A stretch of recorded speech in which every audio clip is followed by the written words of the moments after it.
নমস্কার, শুভ সন্ধ্যা। সিএনএ স্বাগত। আপনারা দেখছেন দ্য বিগ স্টোরি। আমি মণিময় রয়েছে আপনাদের সঙ্গে। অবশেষে কাটলো সমস্ত জল্পনার অবসান ঘটিয়ে পশ্চিমবঙ্গের রাজনীতিতে ঘটে গেল 2026 সালের সবচেয়ে বড় এবং ঐতিহাসিক বিস্ফোরণ। যে খবরের দিকে গত কয়েক ঘন্টা ধরে তাকিয়েছিল গোটা রাজ্য, শনিবারের পরন্ত বিকেলে মিলল তারই চূড়ান্ত শিলমোহর। মমতা বন্দ্যোপাধ্যায়ের হাত ছেড়ে কালীঘাট শিবিরের সঙ্গে সমস্ত সম্পর্ক চুকিয়ে দিয়ে ঋতব্রত বন্দ্যোপাধ্যায়ের নেতৃত্বাধীন আসল তৃণমূলে অফিসিয়ালি যোগ দিলেন অনুব্রত মণ্ডল। শুধু যোগ দেওয়াই নয়, থালায় সাজিয়ে তাকে ফিরিয়ে দেওয়া হলো তার পুরনো সম্মান। ঋতব্রতপন্থী তৃণমূলের বীরভূম জেলা সভাপতি ঘোষণা করা হলো অনুব্রত মণ্ডলকে।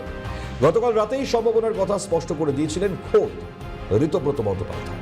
কি বলছেন শুনুন। আমাদের জেলার সভাপতিদের নাম আজকে জানিয়ে দিচ্ছি। আলিপুরদুয়ার শ্রী বিনোদ মিঞ্জ, জলপাইগুড়ি শ্রীমতী মহুয়া গোপ, দার্জিলিং শ্রী রঞ্জন সরকার, উত্তর দিনাজপুর শ্রী সন্দীপ বিশ্বাস, দক্ষিণ দিনাজপুর শ্রী আনিসুর রহমান, মালদা শ্রী প্রসূন বন্দ্যোপাধ্যায় প্রাক্তন আইপিএস, জঙ্গিপুর শ্রী ইমানি বিশ্বাস, মুর্শিদাবাদ শ্রী অপূর্ব সরকার ডেভিড, কৃষ্ণনগর শ্রী জেবের শেখ, রানাঘাট শ্রী দেবাশিস গাঙ্গুলি, বসিরহাট শ্রী বুরহানুল মুকাদ্দিম লিটন, যাদবপুর ডায়মন্ড হারবার শ্রী শুভাশিস দাস, সুন্দরবন শ্রী গণেশ মণ্ডল, দক্ষিণ কলকাতা শ্রী দেবাশিস কুমার, উত্তর কলকাতা শ্রী সন্দীপন সাহা, হাওড়া আরবান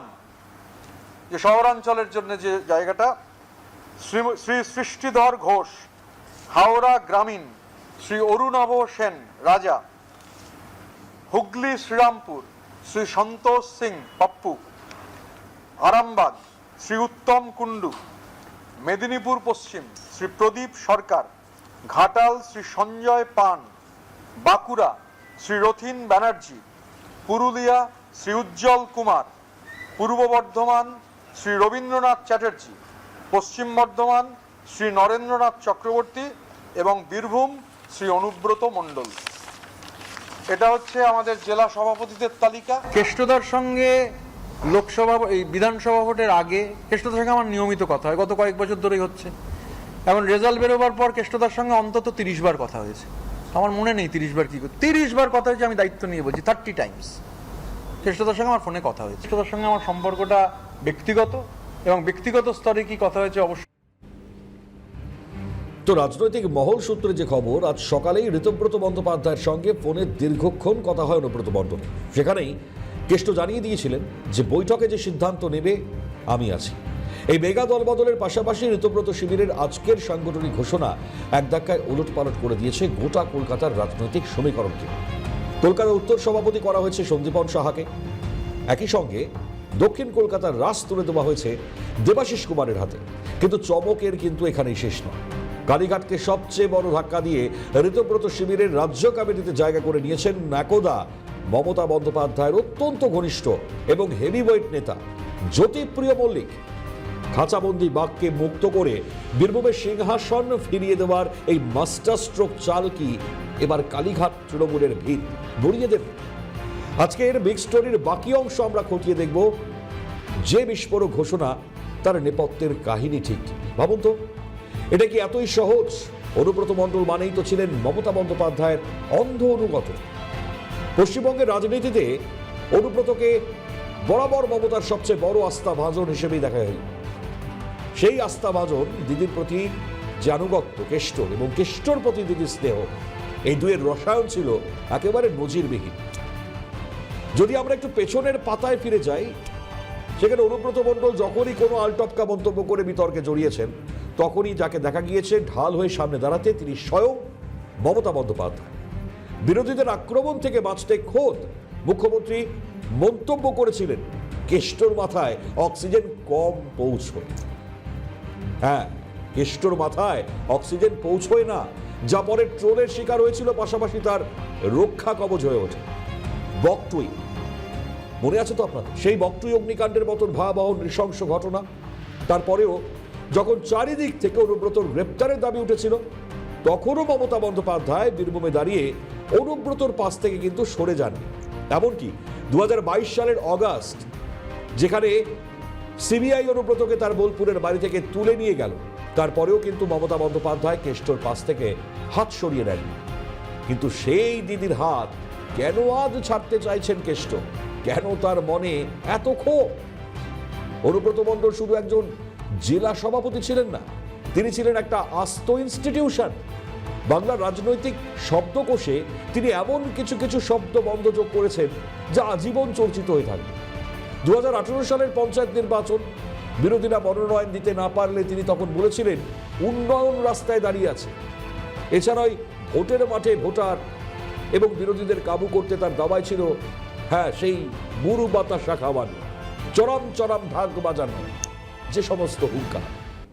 মুখে তো সরলতার কথা, তা বললেও বিরোধীরা তারা অভিযোগ করেছিল এগুলো আসলে ওই বুথ লুট এবং ভীতি প্রদর্শনের কুখ্যাত কোড ল্যাঙ্গুয়েজ।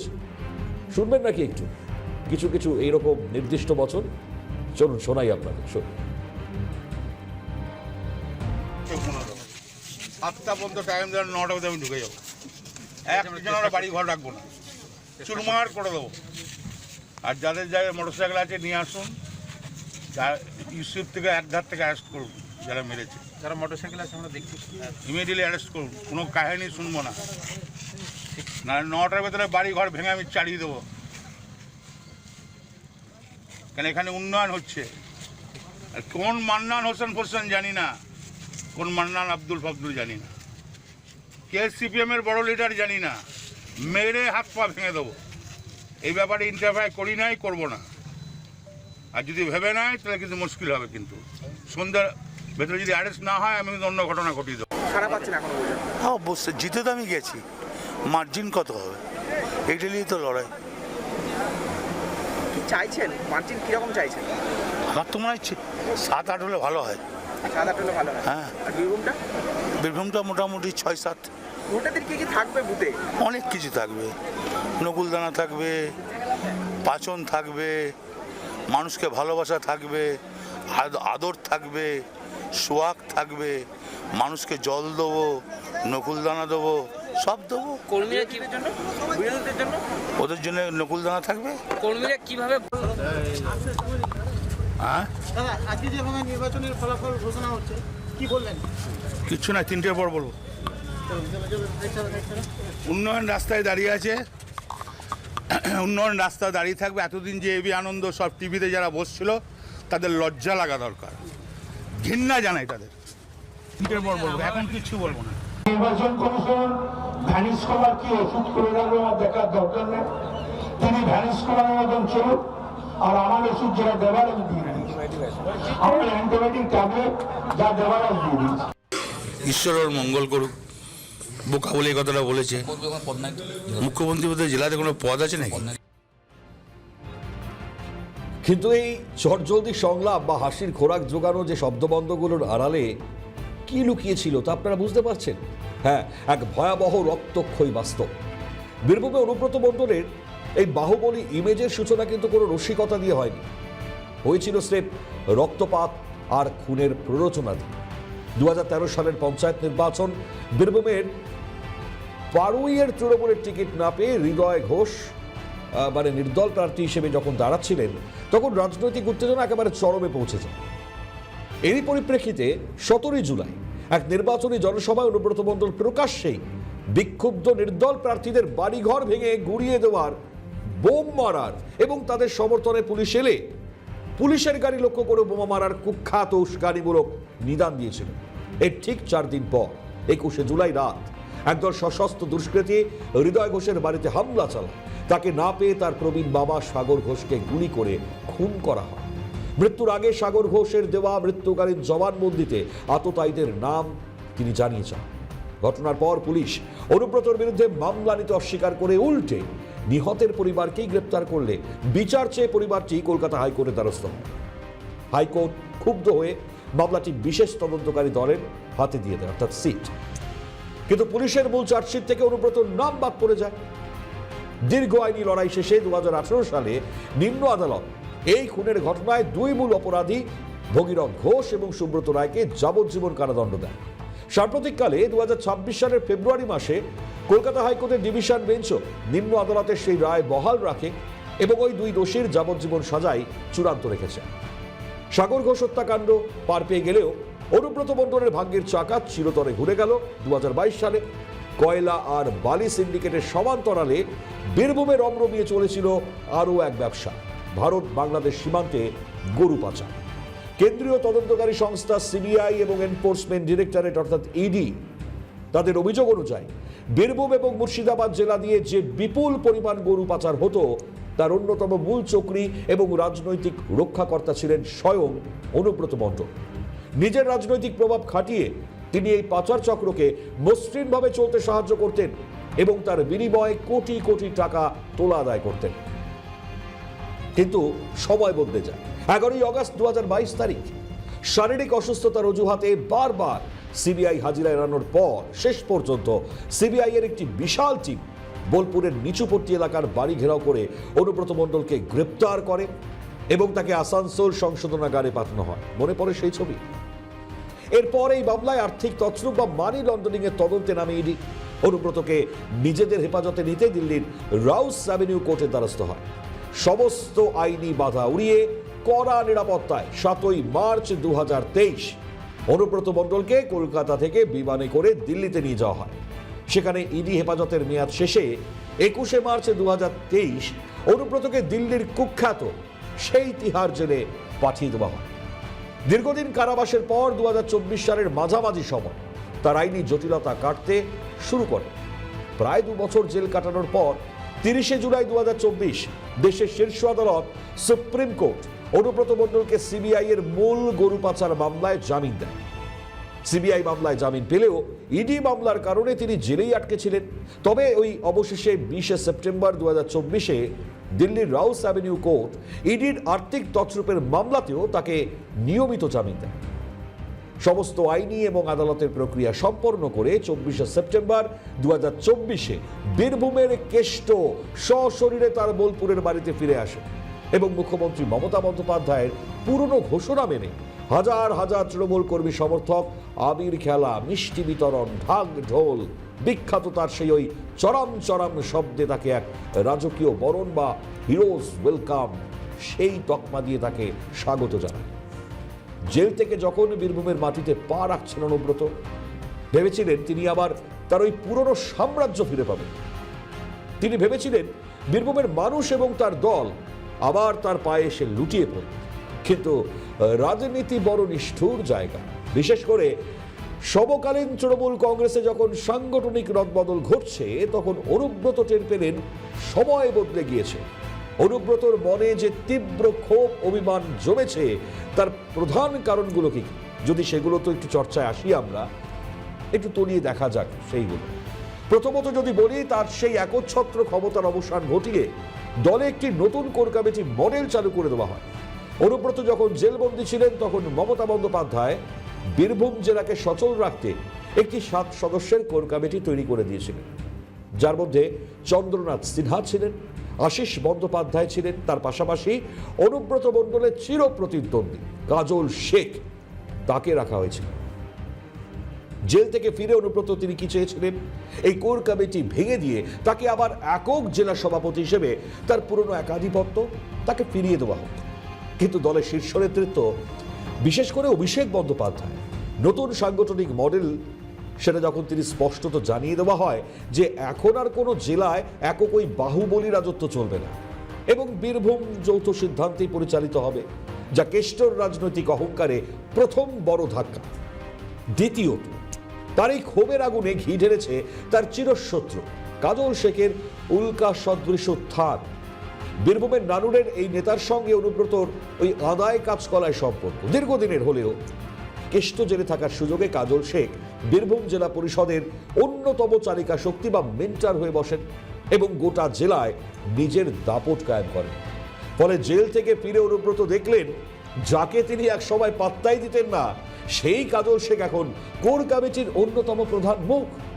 এবং ক্ষমতার অলিন্দে তার একেবারে সমকক্ষ নেতা হয়ে উঠেছে, যা নিজের গড়ে দাঁড়িয়ে মেনে নেওয়া কেষ্টর পক্ষে অসম্ভব ছিল। কোণঠাসা হয়ে পড়েন কেষ্ট। তাছাড়া অনুব্রত জামিন পেলেও গরু পাচার মামলা থেকে সম্পূর্ণ খালাস পান। সুপ্রিম কোর্টের জামিনের কড়া শর্ত এবং সিবিআই ইডির সার্বক্ষণিক নজরদারির কারণে তার সেই আগের দাপট নেই। রাজনৈতিক মহল মনে করে অনুব্রতর ক্ষোভের এই মূল উৎস হলো একটা গভীর মানসিক যন্ত্রণা, ব্যবহৃত এবং পরিত্যক্ত হওয়ার একটা তীব্র অভিমান। যে দলটির জন্য তিনি বছরের পর বছর ধরে বীরভূম আগলে রাখলেন, জেল খাটলেন, তিহারে মাসের পর মাস বন্দী থাকলেন, দলের কোনো গোপন তথ্য ফাঁস করলেন না, জেল থেকে ফেরার পর সেই শীর্ষ নেতৃত্বেই প্রয়োজন পুড়িয়ে যাওয়ায় তাকে একটা কমিটির খাঁচায় বন্দী করে গুরুত্বহীন করে দিল। এই যে চরম অবহেলা এবং রাজনৈতিক বিচ্ছিন্নতা, এই অভিমান থেকেই মূলত তিনি নিজেকে গুটিয়ে নিলেন। তার মনের এই পঞ্জীভূত ক্ষোভকেই এবার রাজনৈতিক অস্ত্র হিসেবে কাজে লাগাতে চলেছে ঋতব্রত বন্দ্যোপাধ্যায়ের শিবির। তবে পাত্তা দিতে চাইছে না কালীঘাট তৃণমূল। তো কালীঘাট তৃণমূল কি বলছে কল্যাণ ব্যানার্জি, তার বক্তব্যটা একটু শোনায়, খুব ইম্পর্টেন্ট। শোন। কিছুই নেই, ওরা 60টা লোক আছে বসে, আর ওদের 20টা এমপি গেছে, 80টা মাত্র। 80-র সঙ্গে 81 একটাও লোক নেই। তারা কারো কনস্টিটিউয়েন্সিতে কেউ একটা লোকও নিয়ে যেতে পারেনি, কেউ কারো কনস্টিটিউয়েন্সিতে ঢুকতেই পারেনি। এই যে শর্মিলা সরকার চলে গেছে, তো আপনারাই বলুন না, বর্ধমানের তো আপনারাই ফ্রেশ সাংবাদিক, একদিনও আসতে পেরেছে না? একদিন তৃণমূল কংগ্রেস কর্মীদের নিয়ে মিটিং করে। অমন এমপি এমএলএ থাকার দরকার আর কি আছে?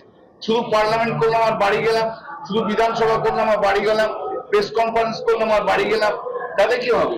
আজকে যে তৃণমূল কংগ্রেস কর্মীরা যারা সত্যি সত্যি বিপদে রয়েছে, যারা জেল খাটছে, 14,000 কেস দিয়েছে, আজ সমাজটা সারা পশ্চিমবাংলা জুড়ে, সেই তাদের পাশে কজন দাঁড়াচ্ছে, সেটাই তো বড় কথা।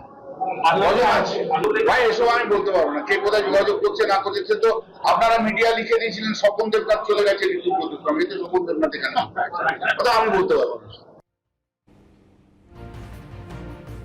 তো দিদির বড় কষ্ট, হাত ছাড়লেন দিদির প্রিয় কেষ্ট। শোল তৃণমূলে এবার কেষ্ট। কালীঘাটে বাড়বে কতটা বড় চাপ তা তো সময় বলবে। তবে তৃণমূলের অন্তরের ভাঙন ধরার পর থেকেই ঋতব্রত বন্দ্যোপাধ্যায় নেতৃত্বাধীন শিবির নিজেদেরকে আসল তৃণমূল বলে দাবি করে আসছে। ইতিমধ্যে ফিরাদ হাকিম, অরূপ রায়ের মতন এই যে হেভিওয়েট নেতারা, তারা কালীঘাট শিবিরের সঙ্গে দূরত্ব বাড়িয়েছেন। চন্দ্রিমা ভট্টাচার্য ইস্তফা দিয়ে সমস্ত পদ থেকে ছেড়ে বেরিয়ে এসছেন।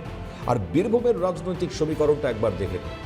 ঋতব্রত শিবিরের 30 জনের জাতীয় কর্মসমিতিতে ইতিমধ্যেই রয়েছেন বীরভূমের আশিস বন্দ্যোপাধ্যায়, বোলপুরের বিধায়ক চন্দ্রনাথ সিংহ এবং লাভপুরের প্রাক্তন বিধায়ক অভিজিৎ সিংহ, এমনকি কাজল শেখও কিন্তু এই ঋতব্রত শিবিরের জাতীয় কর্মসমিতিতে রয়েছে। তবে অনুব্রত মণ্ডলের এই শিবিরে বদলই 2026-এর সবচেয়ে বড় রাজনৈতিক বিস্ফোরণ। একদা লাল মাটির শেষ কথা, দুর্দণ্ড প্রতাপ বীরভূমের বাঘ আজ নিজের ঘরে দাঁড়িয়েই এক খাঁচাবন্দি সিংহ। একক ক্ষমতা হরণ, চিরশত্রু কাজল শেখের উল্কা সদৃশ উত্থান এবং দলের শীর্ষ নেতৃত্বের প্রয়োজন ফুরিয়ে যাবার পর পরিত্যক্ত এই যে চরম অবহেলা, অনুব্রতর অহংকারে যে মারণ কামড় বসিয়েছে, তাকে এবার মোক্ষমস্ত্র করতে তাই চলেছে ঋতব্রত শিবির। বীরভূমের লাল মাটি থেকে কলকাতার রাজপথ, শনিবার এই মেগা বিস্ফোরণ পশ্চিমবঙ্গের রাজনীতিতে এক নতুন যুদ্ধের দামামা বাজিয়ে দিল। যে কেষ্ট একদা মমতা বন্দ্যোপাধ্যায়ের জন্য নিজের জীবন বাজি রেখে বীরভূমকে বিরোধী শূন্য করেছিলেন, আজ প্রয়োজন ফুরিয়ে যাওয়ার পর সেই অবহেলিত পরিত্যক্ত কেষ্টই পরিণত হলেন কালীঘাটের সবচেয়ে বড় চ্যালেঞ্জ। ঋতব্রত বন্দ্যোপাধ্যায়ের দেওয়া জেলা সভাপতির এই নতুন সিংহাসনে বসে খাঁচামুক্ত বাঘ এবার যে পাল্টা গর্জন করবে তা নিয়ে কোনো সন্দেহ নেই। কিন্তু লড়াইটা শুধু বীরভূমের লাল মাটিতেই সীমাবদ্ধ রইল না। কলকাতার উত্তর সভাপতি পদে সন্দীপন সাহা এবং দক্ষিণ কলকাতায় দেবাশিস কুমারের মতন সংগঠকদের বসিয়ে ঋতব্রত শিবির স্পষ্ট করে দিল কালীঘাটের খাস্তালুকেই এবার থাবা বসাতে চলেছে তারা। তার উপর একদা মমতা বন্দ্যোপাধ্যায়ের অত্যন্ত ঘনিষ্ঠ জ্যোতিপ্রিয় মল্লিককে রাজ্য কমিটিতে অন্তর্ভুক্ত করে যে মনস্তাত্ত্বিক যুদ্ধ শুরু হয়ে গেল, তা কালীঘাটের অলিন্দে তীব্র আতঙ্ক তৈরি করার জন্য যথেষ্ট। একদিকে ডানা ছাটা কাজল শেখেদের বীরভূমে আটকে রাখার ছক, অন্যদিকে কলকাতার তখ্ত দখলের মরিয়া লড়াই। দিদির স্নেহের বাঘ এবার অন্য ডেরায় দাঁড়িয়ে খোদ দিদির সাম্রাজ্যকে চ্যালেঞ্জ ছুড়ছেন। এই মেগা দলবদল এবং নতুন সমীকরণ কি 2026-এর চেনা রাজনীতির শেষ খেলা, নাকি কালীঘাট পতনের প্রথম অধ্যায়? সময় তো এখনো রয়েছে অনেকটাই। তবে বিগ স্টোরিতে যে প্রশ্নগুলো আজকের বড় প্রশ্ন হয়ে থাকলো, এই অনুব্রত মণ্ডল একদা বীরভূমের বাঘ, সেই বাঘ থেকে তাকে খাঁচাবন্দি বাঘে পরিণত করে তাকে আবার বীর তকমা দেওয়া, তারপর আবার সেই তকমা ছিনিয়ে নিয়ে কার্যত তাকে একাকী ছেড়ে দেব। এবার আসল তৃণমূলে অনুব্রত মণ্ডল, তার এক হিরোইক কামব্যাক। আগামীতে মমতা বন্দ্যোপাধ্যায়ের মাথায় অক্সিজেন কতটা পৌঁছে দিতে পারবেন, নাকি কম পৌঁছবে কালীঘাটপন্থী তৃণমূলের মাথা, সেটা সময় বলবে। তো আজকে আর সময় নেই, বিগ স্টোরি এখানে শেষ করতে হচ্ছে। শুভরাত্রি।